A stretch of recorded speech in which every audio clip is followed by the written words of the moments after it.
Hello and welcome to another Game Nexus arcade video. Today we're going to be taking yet another look at Tekken 6, released in 2008 on the Namco System 357 arcade hardware. In my first playthrough I did Yoshimitsu, my second gameplay I did Elisa, and in this one I figured I would do yet another new Tekken 6 character, who actually I hadn't played before I actually had owned this hardware. Even though I had owned the home version, I never tried playing as Zafina. And I could remember that this isn't my first gameplay, what you're seeing here. I had tried, but didn't get fully through. But, I eventually tried again a couple times, and then eventually I got this gameplay you're seeing here. And now this is Zafina's alternate costume, which is if you press one of the kick buttons, you'll get this outfit instead of the original outfit. Now, just to give you a little bit of background on this character.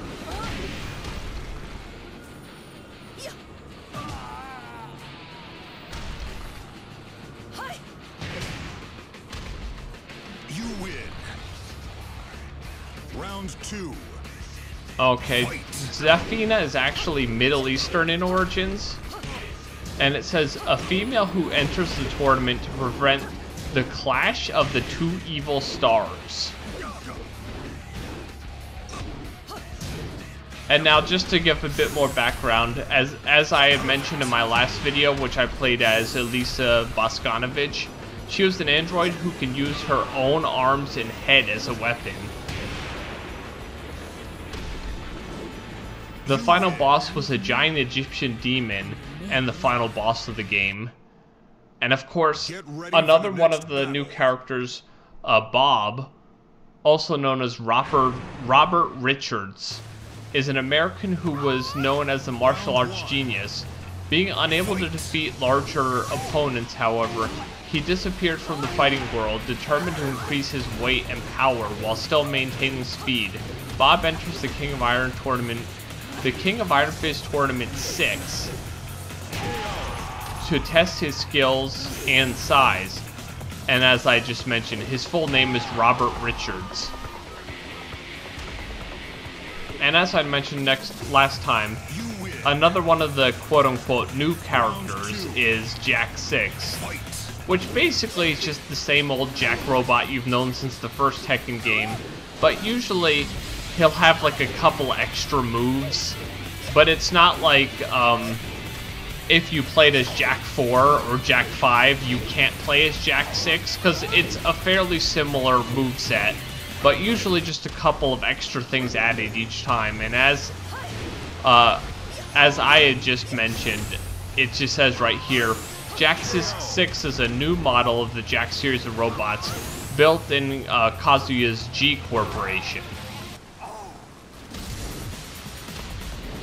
And now, one of the other new characters, Lars Alexanderson, Heihachi Mishima's illegitimate son and the leader of the Mishima Zaibatsu Rebellion. He's the protagonist of the scenario campaign. Round 1. And now, speaking of other new characters, since here's Miguel. Miguel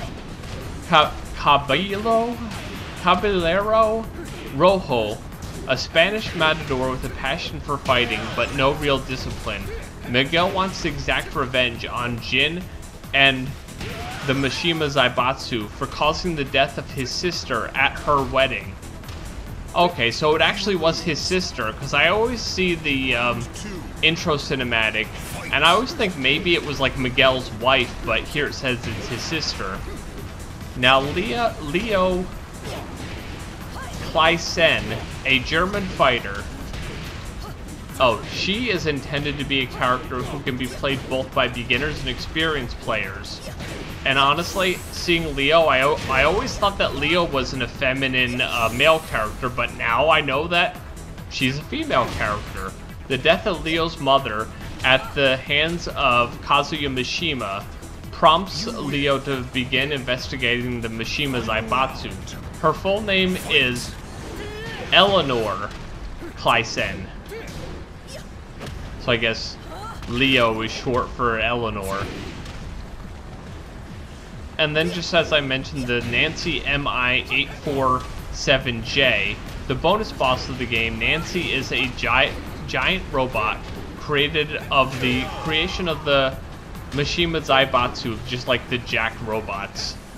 But of course, a super huge, like, war robot instead of like a humanoid robot like the Jack robots. Get ready for the next battle.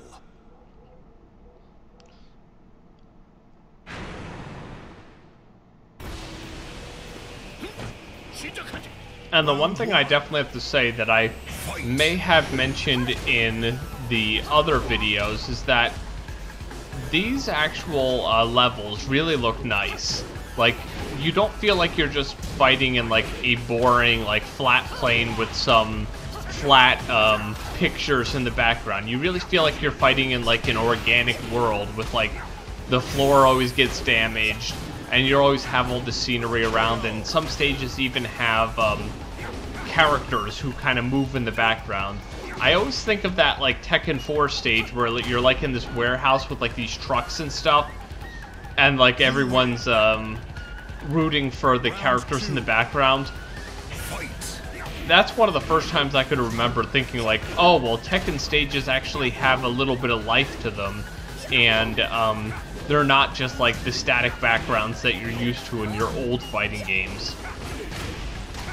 But like this dojo stage kind of reminds me of the one from Tekken 3 and Tekken Tag Tournament, but a little bit better, as that was, as I just mentioned, a fairly flat background.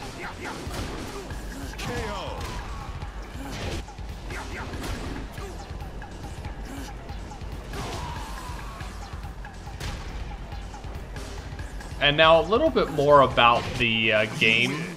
The game uses a proprietary graphics engine running at 60 frames per second, as well as dynamic physics engine named the Octane engine, which simulates fluid dynamics and, among other things, allows water to behave realistically according to how the characters move. The graphics engine has been designed with a focus on character animation to make movements look smoother and more realistic. This led to many animations being remade to either reflect the impact of the damage caused or to create new possibilities in gameplay. The developers considered animation extremely important for a fighting game and wanted to make the game look good in motion, whereas previous installments had been designed to look good on still shots. Since Bloodline Rebellion, the game has supported dynamic full-body motion blur, making Tekken 6 the first fighting game to do so. So like any extra motion blur you see in here kind of is just the addition of Tekken 6 Bloodline Rebellion, which was not in the original Tekken 6 version.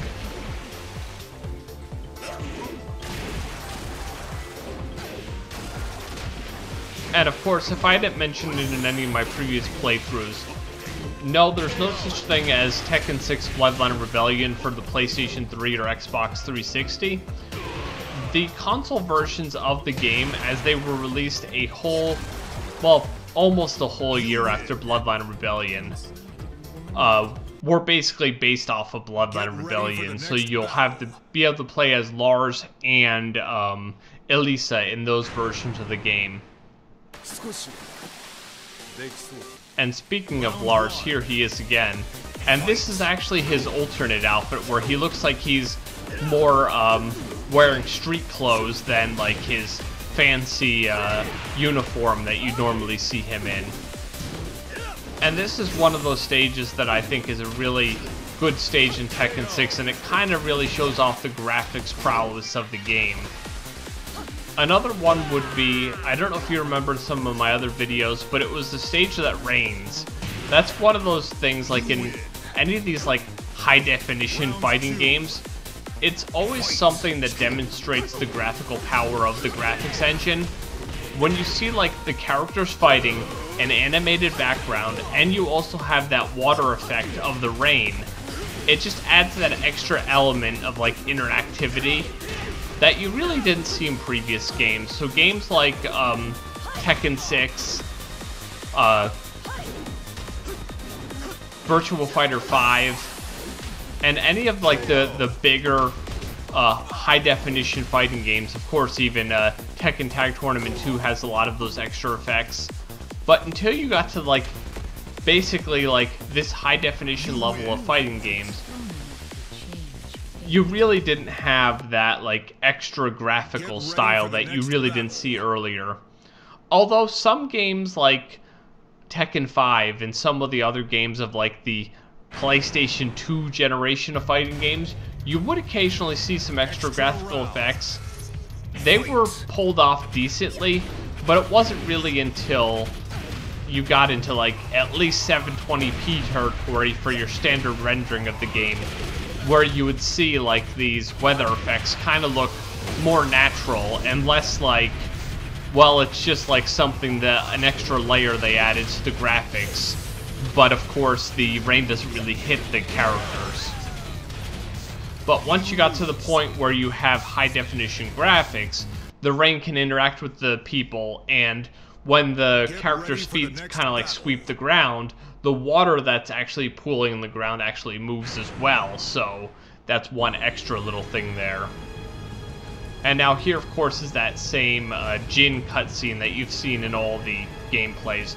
Now, no matter what happens, you always fight against Jin, you always fight against Nancy, and you always fight against the final boss.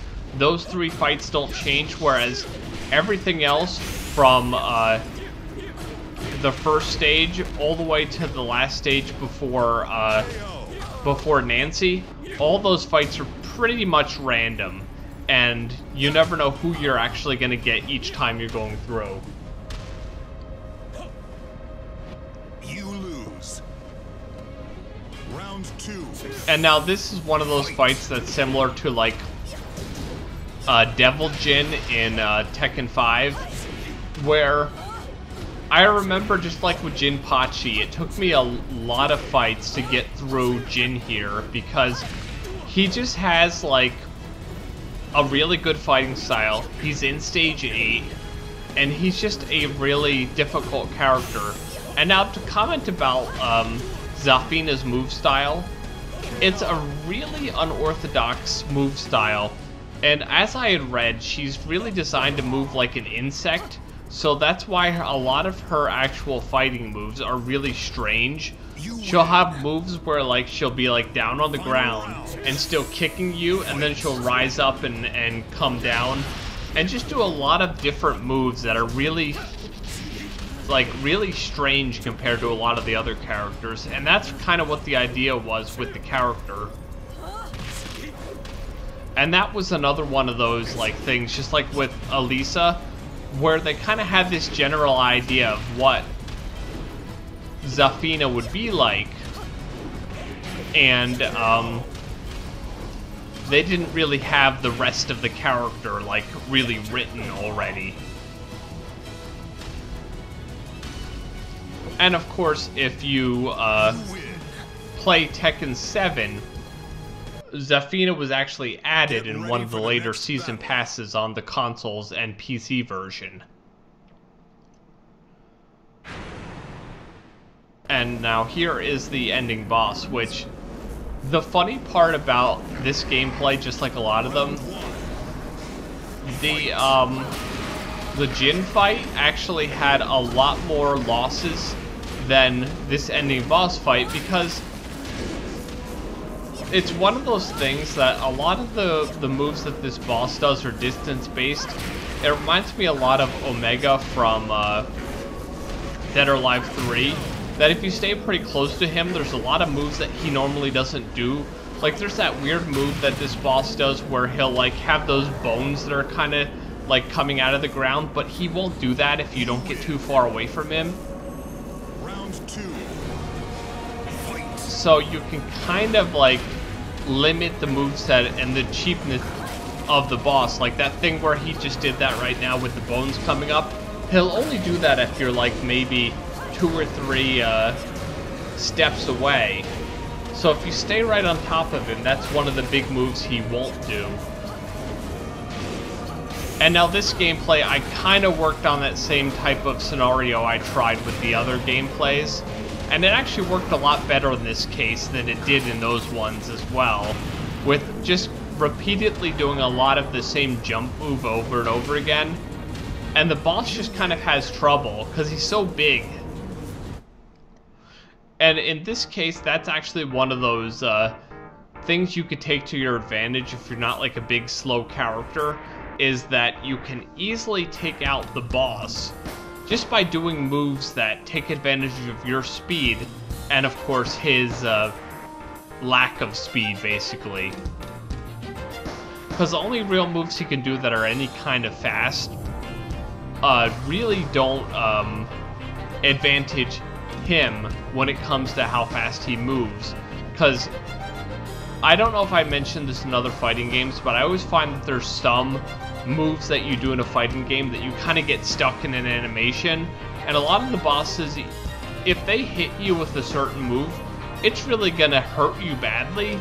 But if they don't, they have to finish that animation before they get done the move. They can't just like cancel it, which actually is good for the player, because if you memorize how the boss moves, you can just kind of dodge, block, or however you can evade his moves, and then he will just be stuck in the animation, and maybe you can sidestep him and hit him from the side or something, and then take the advantage over the boss, who normally would be the one who would have the advantage in that situation. And now, just in case it wasn't apparent, as I had said in a lot of my arcade videos, this is actually captured off of the original Namco System 357. Absolutely no emulation is done here. At the time of recording this, which is actually May of the year 2020, there is no way to emulate Namco System 357, just like Namco Systems 246 and 256, as the way that the dongles run the game code is not fully understood yet, and nobody has figured out how to fully emulate that actual way of loading the game, since unlike a PlayStation 3, which basically loads a game off of a Blu-ray disc, this uses a USB security dongle and a hard drive. So just dropping this into the emulator won't really work, because what's going to happen is your game image is going to be the hard drive, but without a way to like plug in that security dongle and tell the system to boot from it and what to read off of either device, you're not going to be able to emulate it. So at this point, the only way to play this is on real arcade hardware, or of course if you have the console version, you can play it on the console. But I do highly recommend you play Tekken 6 if you haven't. It's an excellent game, and it's just really fun to play. Well, this has been another Game Nexus arcade video, and I shall see you later. Bye.